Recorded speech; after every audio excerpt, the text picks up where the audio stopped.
You ask Tiger to solve. This deals with linear equations with one unknown. The final result is A equals 15. Let's solve it step by step. Swap sides. Group all constants on the right side of the equation. Add 1 to both sides. Simplify the arithmetic.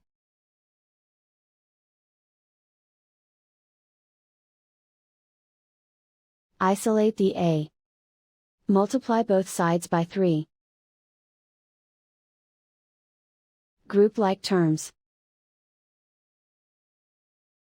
Multiply the coefficients.